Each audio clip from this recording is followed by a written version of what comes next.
오늘 복된 금요일 밤 하나님께서 우리에게 주시는 말씀 다니엘서 12장 11절로 13절까지의 말씀입니다. 다니엘서 마지막 12장 마지막 부분입니다. 11절로 13절 말씀. 우리 같은 마음으로 함께 주의 말씀 봉독토록 합니다. 매일 드리는 제사를 폐하며 멸망하게 할 가증한 것을 세울 때부터 1290일을 지낼 것이요 기다려서 1335일까지 이르니 그 사람은 복이 있으리라. 너는 가서 마지막을 기다리라. 이는 네가 평안히 쉬다가 끝날에는 네 몫을 누릴 것임이라. 아멘. 저는 오늘 본문 말씀을 통해서 누리는 삶은 복되다 라는 제목으로 주의 말씀을 선포하도록 하겠습니다. 이제 다니엘서 마지막을 이제 정리하고 49번째 강의를 끝냅니다. 오늘 본문 말씀을 보면 다니엘이 받은 이상, 그 비전을 통해서 하나님이 원하시는 게 무엇인가, 성도들은 어떻게 이 거친 세상을 살아가야 하는가 하는 것을 본문 말씀을 통해서 배우게 됩니다. 한마디로 이야기하면 참고 기다리는 것이 실력이다 하는 것을 우리에게 알려줍니다.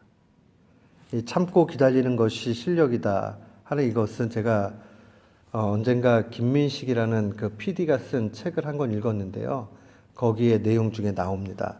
참고 기다리는 것도 실력이다. 치타가요, 사냥을 할 때에 먹잇감을 이렇게 보면요, 치타가 지상에 있는 동물 가운데서 가장 빠른 동물 가운데 하나잖아요. 근데 이 탐슨 가젤을 딱 이렇게 보고 나면 본 즉시 달려가서 이렇게 잡아가지고 자기의 먹잇감으로 만들지 않는데요. 계속 기다린답니다. 계속 기다리면서 이렇게 보고 있다가 이 가젤이라는 녀석이 이 경계를 계속하고 있다가 한순간 경계를 놓치면 등을 보일 때가 있대요. 그러면 그때를 놓치지 않고 달려가가지고 확 잡아가지고 낚아챈다고 합니다. 먹잇감을 얻기 위해서는 기다림이 필요하다. 그 치타는요, 이 탐슨 가젤 같은 거 먹게 되면 그 다음에 3일 동안 다른 걸 아무것도 먹지 않는데요. 왜냐하면 몸이 너무 많이 먹어가지고 뚱뚱해지면 달릴 수가 없어가지고 그렇게 안 한답니다. 이 동물의 세계에도 배울 게 여러 가지가 있다, 지혜가 있다 하는 것을 보게 됩니다. 기다리는 자에게만이 먹잇감이 주어집니다. 기다리지 못해서 그 먹잇감을 너무 빠른 시간에 잡으려고 가다 보면 결국은 놓쳐버리게 되고 그 황량한 광야에서 죽음을 맞이할 수밖에 없는 것이겠죠.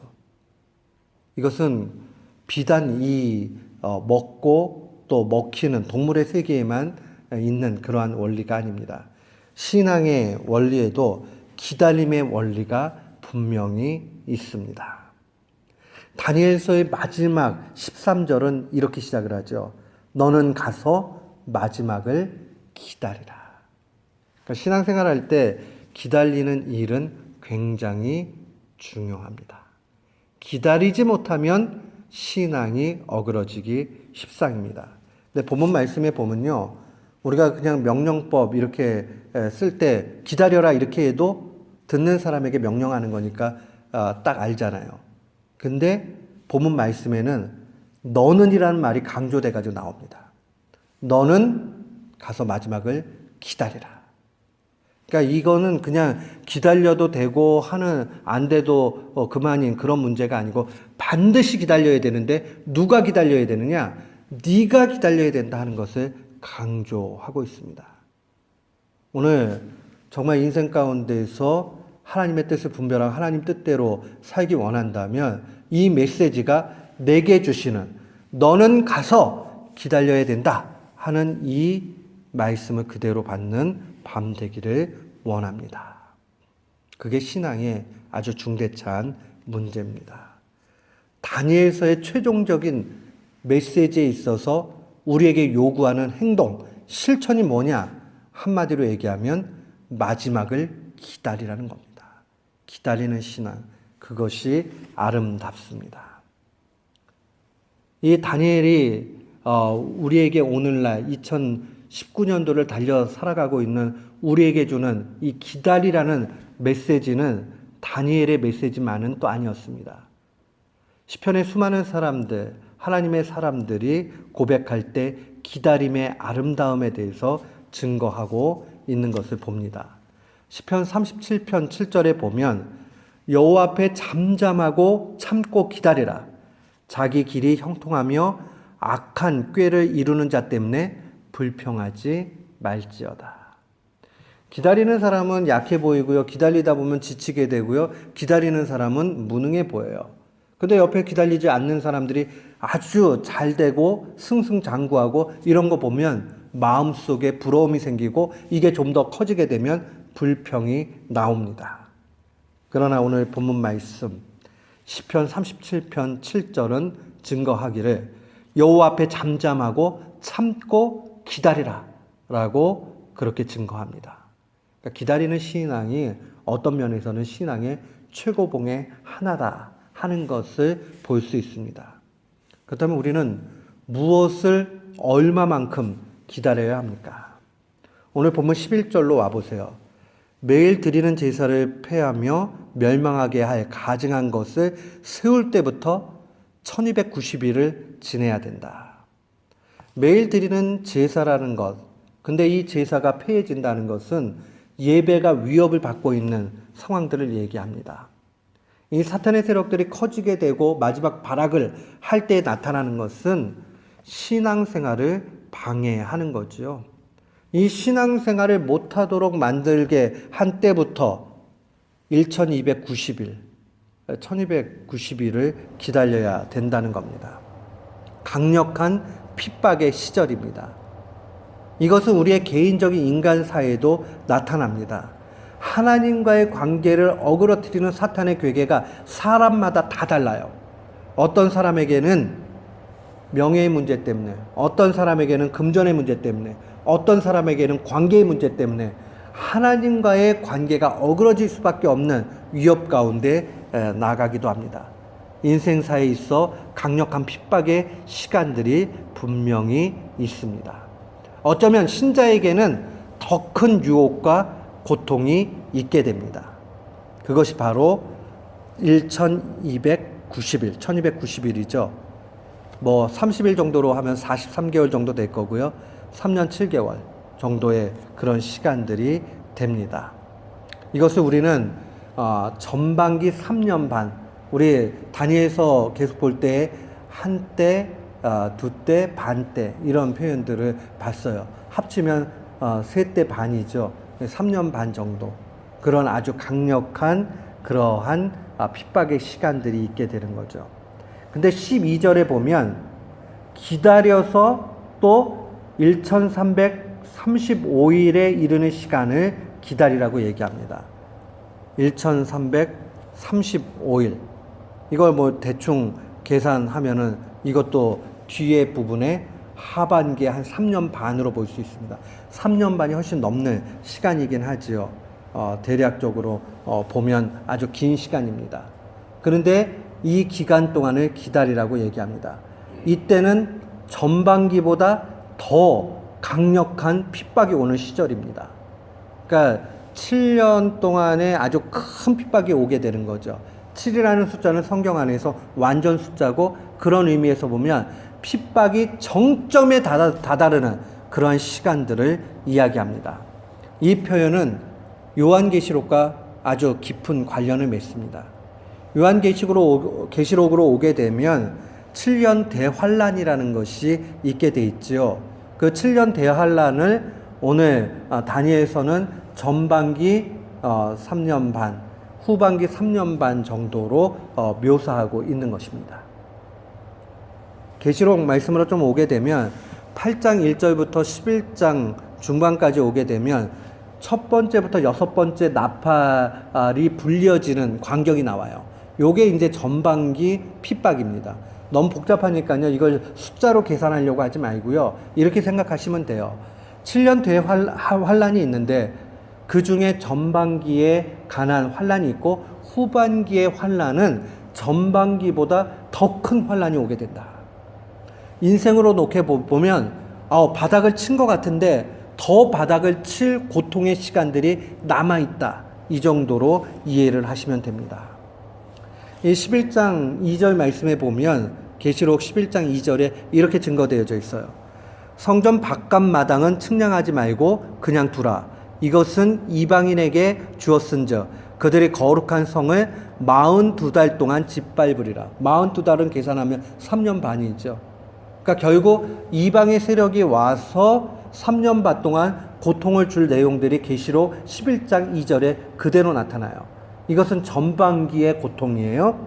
근데 12장부터 19장까지 오게 되면 후반기 핍박 사건이 나타납니다. 7번째 나팔이 불려지면서 나타나는 겁니다. 12장 6절에 보면 이렇게 기록이 되어져 있어요. 그 여자가 광야로 도망하며 거기서 1260일을 그를 양육하기 위해서 하나님께서 예비하신 곳에 있더라. 광야로 도망치는데 거의 1260일이라는 것은 42개월, 3년 반 정도가 되겠죠.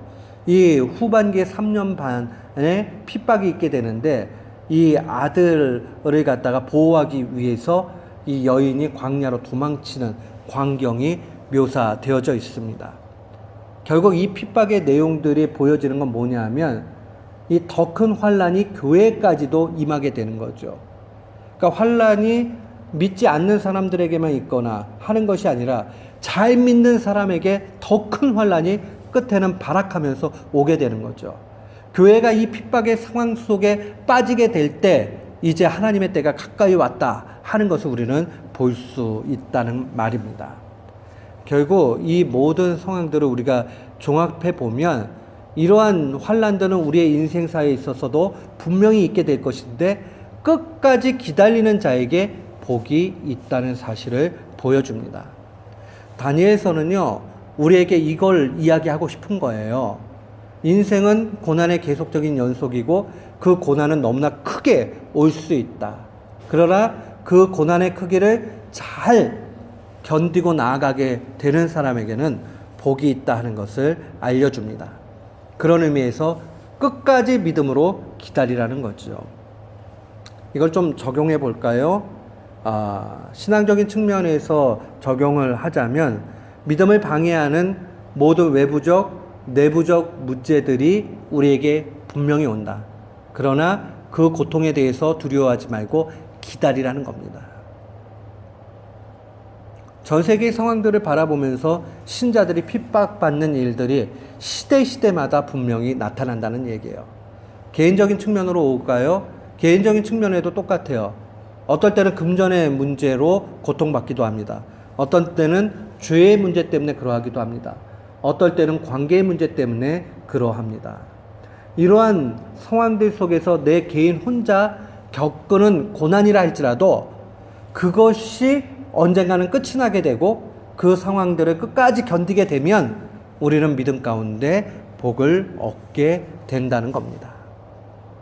오늘 11절과 12절의 메시지가 우리에게 주는 것은 환난은 반드시 우리가 피부에 와닿을 정도로 얻게 되는데 분명히 그 환난을 겪을 수밖에 없다라는 거예요. 그러나 시간이 지나면 언젠가는 끝나게 되는 것이 고통이다 하는 것을 알려주는 것이고 그 끝이 있기 때문에 너희들은 믿음으로 기다리라 라고 알려줍니다. 얼마나 큰 위로인지 몰라요. 여러분 고난이 너무 크고 힘들게 되면요, 야 이거 언제 끝나나 하면서 정말 죽을 것 같이 그렇게 생각이 들어요. 그러다가 끝이 안 날 것 같으면 어떤 생각이 들어요? 소망을 잃어버리게 되고 절망하게 되고 그러다가 극단적인 잘못된 선택을 하기도 하는 거예요. 끝이 있다라는 희망이 요만큼이라도 있으면 누구든지 믿음 가운데 견디게 됩니다. 오늘 다니엘서는 우리에게 격려합니다.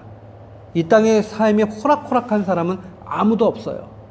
심지어는 목회를 하고 있는 목회자들에게도 목회가 호락호락하거나 이 땅 살아가는 것이 쉽지 않습니다. 여러분들은 어때요? 여러분들의 삶의 터전에서 야, 정말 결혼하면 좋겠다고 결혼했어요? 가정 이뤘어요? 그럼 가정 안에서 어려움 없나요? 있어요. 그러면 직장, 야, 정말 취업해야지. 열심히 취업 준비를 하고 해가지고 직장을 얻었습니다. 야, 직장 얻었으니까 내 자아 실현도 되고 돈도 벌고 너무 좋다. 그러나 막상 직장으로 들어가면 어때요? 그 직장이 우리의 목을 조여오기 시작하죠. 돈을 받으면서 일을 한다는 것만큼 사람의 목을 조이는 일은 없습니다. 쉽지 않아요. 언제나 좋아 보일 것 같은 것도 확 순간 바뀌어져서 나에게 고통과 아픔으로 오기도 합니다. 인생의 삶은 그렇게 호락호락하지 않습니다. 그렇기 때문에 우리에게 계속적으로 믿음으로 기다리라. 하나님의 때를 기다리라. 하나님을 의지하고 믿음으로 이기라. 라고 주의 말씀은 격려합니다. 그런데 오늘 말씀이 우리에게 더욱 강조하고 있는 것은 믿음이 좋을수록 신앙의 길을 잘 갈수록 마지막 사탄의 발악은 그 신앙 좋은 사람에게 나타난다는 사실이에요. 그러니까 끝까지 견디는 일이 필요합니다. 오는 사자같이 덤비는 그 사탄은 믿음 약해서 혼자 자빠질 그럴 영혼들에 대해서는 별 관심을 두지 않습니다. 어차피 멸망길로 가고 있기 때문에 별로 신경을 안 써요. 그러나 믿음이 좋고 하나님을 바라보고 온전한 길로 가고 있는 사람, 이 사람에 대해서는 사탄이 예의주시합니다. 그리고 눈을 부릅뜨고 그 등을 보일 그 찰나를 노리고 있습니다. 아, 나 요즘에 믿음 생활 좀 괜찮아. 말씀 열심히 읽고 있어. 기도 생활 괜찮아. 이때 조심해야 돼요. 사탄은 그 순간도 노리고 있습니다. 근데 만약에 난 말씀을 안 읽어도 괜찮아. 기도 생활을 안 해도 내 삶에는 변화가 없어. 벌써 위기 상황에 온 거예요. 내버려둬도 스스로가 멸망길로 가고 있는데 멸망길로 가고 있는 것조차를 모르도록 사탄이 우리를 속이고 있는 것입니다. 사랑하는 성도 여러분, 우리는 사탄의 전략을 잘 간파해야 될 필요 있습니다. 아무렇지도 않은데 잘 돌아간다. 그거 잘 돌아가는 거 아니에요. 내 신앙이 문제 있는데 아무 문제 없다는 것은 내 영혼이 병들어서 감지를 못하고 있는 겁니다. 죽은 사람은 아프지 않아요. 아픈 사람은 살아있다는 증거예요. 예민한 사람은 고통에 대해서 아주 센서의 그 반응이 빠르죠. 그러나 나이가 들고 감각이 무기력해지고 병이 들고 이러면 이 감각의 기능이 떨어지게 되고 아픔 이런 것들을 빨리빨리 캐치를 못하게 되어 있습니다. 더 큰 문제를 가지게 되죠. 그런 의미에서 우리가 영적으로 깨어 있느냐 하는 문제는 아주 중대차한 문제가 됩니다. 사랑하는 성도 여러분, 그렇다면 오늘 말씀은 우리에게 기다리고 있을 때 무엇이 주어지는가 하는 것을 좀 볼 필요가 있습니다. 13절의 하반절에 보니까요, 마지막을 기다리면 이는 네가 평안히 쉬다가 끝날에는 네 몫을 누릴 것이다 라고 그렇게 증거되어져 있습니다. 이게 그냥 우리나라 말에는요, 네가 평안히 쉬다가 끝날에는 네 몫을 누린다 이렇게 돼 있는데요, 영어 성경만 하더라도 평안함으로 들어가서 다시 일어나서 네 몫을 누리게 된다 이런 표현으로 번역을 했어요. 그러니까 우리의 개인적인 안식, 종말 이후에 마지막의 심판의 때에 끝까지 견딘 자는, 그 환난 심판 고통을 끝까지 견딘 자는 하나님의 나라에서 해와 같이 빛나게 되는 것을 보여줍니다. 마태복음 25장에 나와 있는 해와 같이 빛나리라 하는 그 광경이 오늘 이 말씀 그대로에 들어가 있습니다. 계시록에는 끝까지 충성하라, 그리하면 생명의 면류관을 네게 주겠다 하는 이 말씀과 동일하겠죠. 하나님의 나라의 영광의 상태에서 우리는 모든 것을 누리게 되는 것을 보여줍니다. 미래적 소망이 우리에게 있다는 겁니다. 사랑하는 성도 여러분, 이 땅에서 앞이 안 보이고요, 캄캄하고요, 절망이고요, 이게 뭐지? 라고 할 때 신자는 놓치지 말아야 되는 것이 있습니다. 우리에게는 미래적 소망 분명히 있습니다.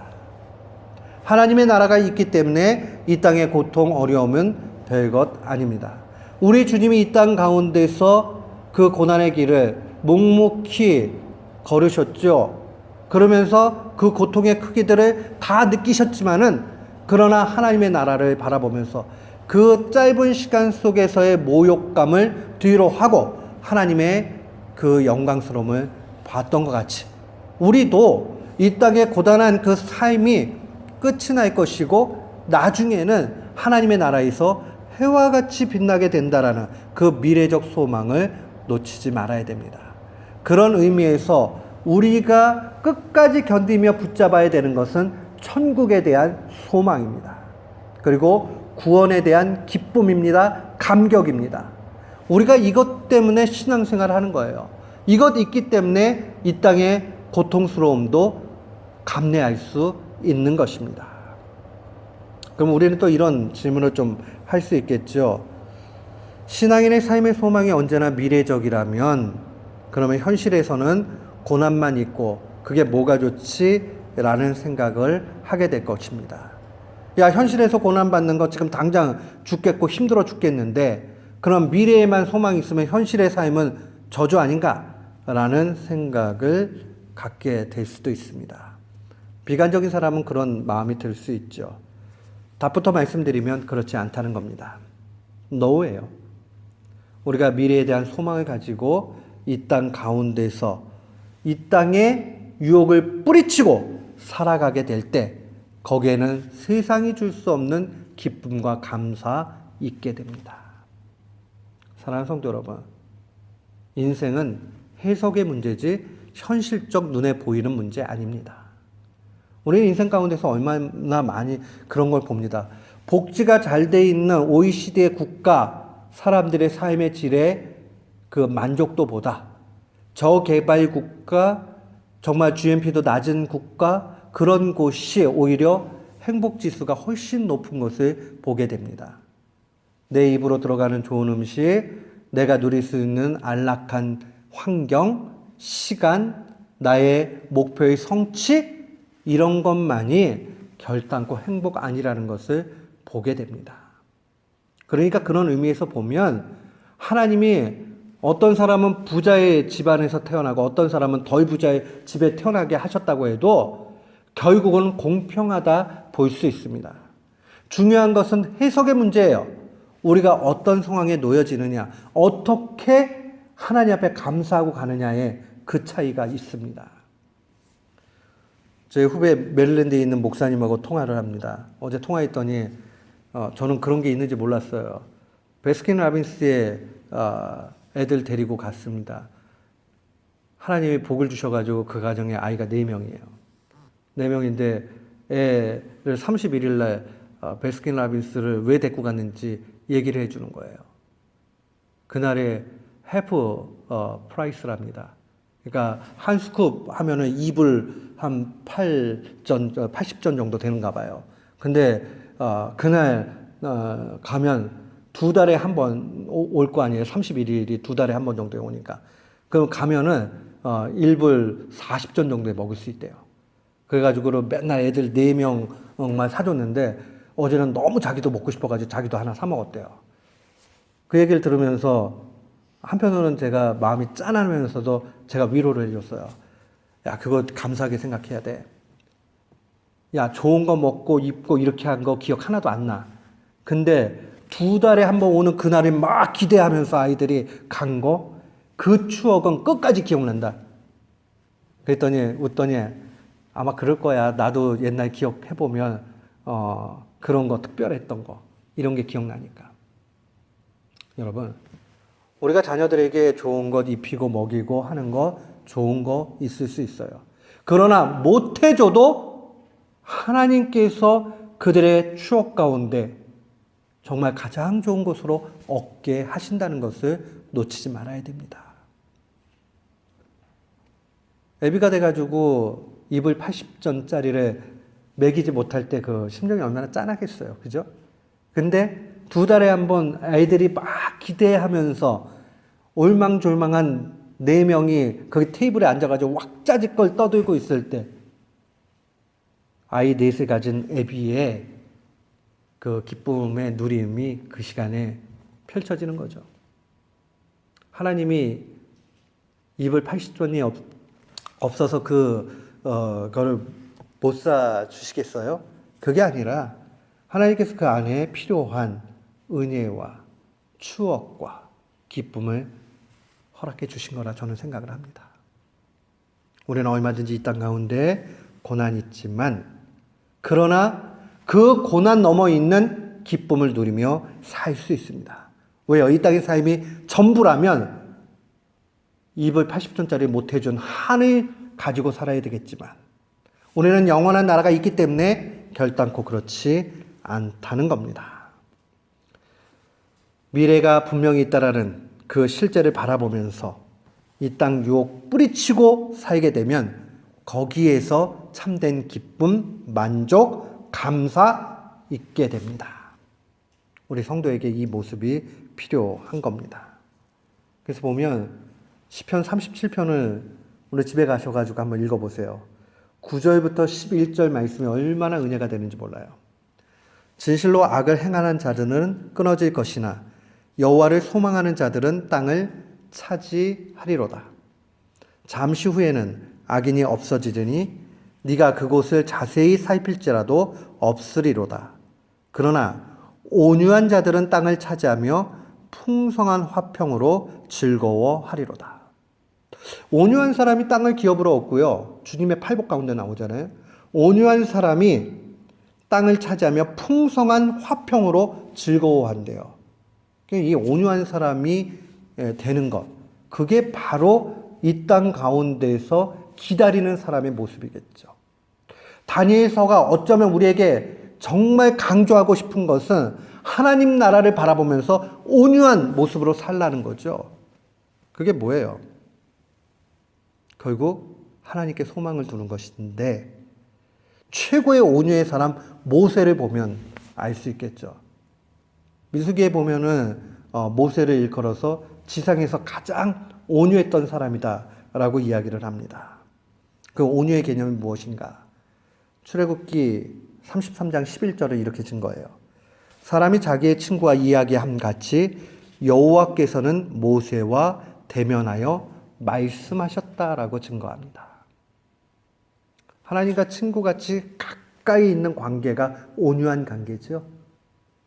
그 사람이 이 땅 가운데서 하나님 나라를 바라보면서 살아가는 온전한 모습이 되겠죠. 사랑하는 성도 여러분, 우리가 온유한 사람으로 살아가게 될 때 누리는 삶을 살 수 있습니다. 영생을 맛보며 주 안에 살리라. 오늘도 내일도 주 함께 살리라는 이 고백이 결국 이 온유 가운데 다 나타나는 겁니다. 온유한 사람 구체적으로 어떻게 살게 될까요? 사람들은요, 정말 이런 얘기를 하면 관심이 많아요. 지난주에 우리가 살펴봤지만 주님 언제 오시지? 날짜를 막 계산하기를 좋아하고 막 그렇게 가요. 그래서 세대주의라고 얘기하는데 세대주의 학자들 가운데서 잘못 날짜들을 막 구체적으로 계산을 하다가 이상한 날짜를 딱 주어지고 이날 하나님이 예수 그리스도를 다시 보내신다 뭐 이렇게 가르치는 사람들 있어 왔고 앞으로도 있을 것입니다. 근데 성경은 우리에게 그게 신앙의 모습이라고 얘기하지 않아요. 사도행전 1장의 시작을 보면 7절과 8절이 의미심장합니다. 사도행전 1장 7절과 8절에 주님이 이렇게 말씀하셨습니다. 때와 시기는 아버지께서 자기 권한에 두셨으니 너희 알 바 아니오. 너희 알 바 아니오. 우리는 이걸 좀 기억을 해야 돼요. 언제 오시는지 그건 몰라요. 그러나 오시는 건 확실해요. 그것만 믿으면 돼요. 언제 오실까? 그러면 우리는 뭐 해야 될까요? 온유한 사람이 돼야 돼요. 어떻게 온유한 사람이 될까요? 8절 말씀해 보니까 오직 성령이 너희에게 임하시면 너희가 권능 받고 예루살렘과 온 유대와 사마리아와 땅끝까지 이르러 내 증인이 되리라.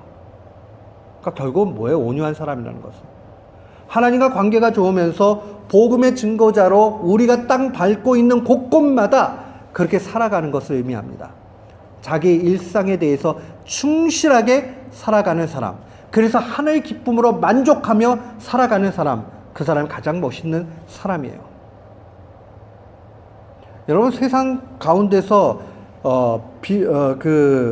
직업에 귀천이 없다라고 얘기하지만 우리 인간적으로 이렇게 보면은 귀한 직업같이 보이는 것도 있고 좀 천한 직업같이 보이는 것도 있잖아요. 더 알아주는 직업도 있고 덜 알아주는 직업도 분명히 있잖아요. 인간적인 눈에는 그렇죠. 그러나 어떤 사람이 이것은 하나님이 내게 주신 직업이야 라고 하고 그 일을 묵묵하게 달려가고 있을 때에 사람들은 감동을 합니다. 그리고 그러한 사람들을 바라보면서 장인이다 이런 얘기를 합니다. 오늘 주의 말씀은 우리에게 성령을 통해서 권능받고 예수 그리스도의 증인으로 살아가는 것, 그것이 바로 우리의 할 바지 언제 올까 날짜를 계산하는 것이 아니다라는 거예요. 다만 반드시 주님이 오셔서 심판하는 그날이 있다라는 것은 우리가 믿고 있어야 돼요. 그리고 우리가 천국에 들어가 해와 같이 빛나는 자녀의 삶을 산다라는 사실도 믿고 나아가야 됩니다. 저는 우리 모두가 이 밤에 온유한 사람이 돼서, 온유한 사람 뭐라고 그랬어요? 모세와 같이 하나님과 깊은 관계 가운데 있는 사람. 그래서 하나님과 모든 것을 상의하는 그러한 사람이 돼서 영생을 누리면서 사는 사람이 되기를 축원합니다. 그렇게 살게 되면 끝날에는, 우리가 하나님의 나라에 들어가는 끝날에는 네 몫을 누릴 것이다. 이 땅에서도 누리고, 근데 이 땅에서 누리는 건 부분이겠죠. 그러나 하나님 나라에 들어가게 되면 영원히 누리게 되죠. 거기에는 눈물도 없어요, 고통도 없어요. 거기에는 영원한 승리와 기쁨만이 있게 됩니다. 그리고 그곳에서 끊이지 않는 것은 찬양과 우리 하나님을 높이는 예배는 계속될 것입니다. 얼마나 좋아요. 이 땅에서 그 훈련하고 가는 거예요. 그러니까 우리가 다니엘서 묵상하고 이제 마무리하면서, 야, 하나님과 깊은 교제 가운데 온유한 사람 돼서 하나님의 통치를 받으면서 천국을 내다 바라보면서 이 땅 가운데 충실히 살아야 되겠다 하는 이 결론으로 가게 된다면 다니엘서 1장부터 12장까지의 모든 내용을 우리가 간파한 것이요 우리의 삶에 적용하게 되는 겁니다. 우리 모두는 종말을 달려가는 사람으로 이 말씀 마음에 간직하고 날마다 승리하는 귀한 교우들 되시기를 주의 이름으로 축원합니다. 아멘.